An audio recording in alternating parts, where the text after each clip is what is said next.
উজানের ঢল ও টানা বৃষ্টিতে উত্তরাঞ্চলে বেড়েছে তিস্তা সহ কয়েকটি নদীর পানি। আরও জানাতে লালমনিরহাট থেকে যুক্ত হচ্ছেন আমাদের সহকর্মী সুফিয়ান আল হাসান।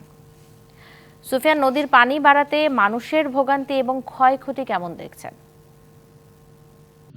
ঝুমি, আমি এই মুহূর্তে রয়েছি লালমনিরহাটের আদিতমারি উপজেলা যে রয়েছে, আদিতমারি উপজেলার মহিষকুচা ইউনিয়নে।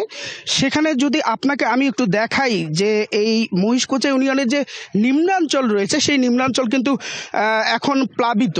সেই নিম্নাঞ্চলে যারা বসবাস করেন তারা কিন্তু অনেক দুর্ভোগের শিকার। আমি যদি ক্যামেরায় একটু দেখাই যে একজন বৃদ্ধা কিন্তু এক হাত পানি পার করে এই এই এই রাস্তা দিয়ে আসছে। আমি যে এখন যে সড়কটি দেখাচ্ছি এটা কিন্তু একটু পাকা সড়ক, সেটি কিন্তু পানিতে তলিয়ে আছে। আমি আপনাকে ক্যামেরা আরো যদি দেখাই যে একজন সাইকেল কাঁধে যাচ্ছে, এই রাস্তা পার হয়ে যাচ্ছে, এই পাকা সড়কটি পার হয়ে যাচ্ছে।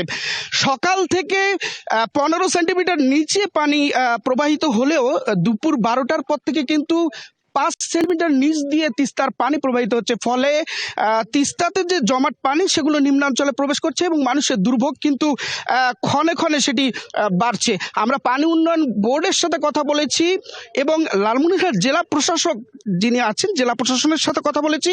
তারা আমাদেরকে আসলে যেমনটি জানিয়েছেন যে এই পানি উন্নয়ন বোর্ড যেটি জানিয়েছেন যে পানি বাড়ার যে প্রবণতা সেটি আগামী 24 ঘন্টা অব্যাহত থাকতে পারে।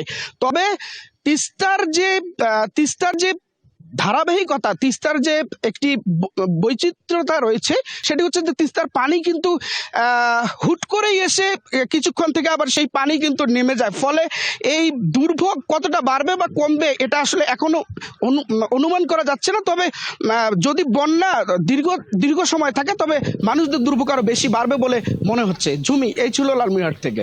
সুফিয়ান, আপনাকে ধন্যবাদ।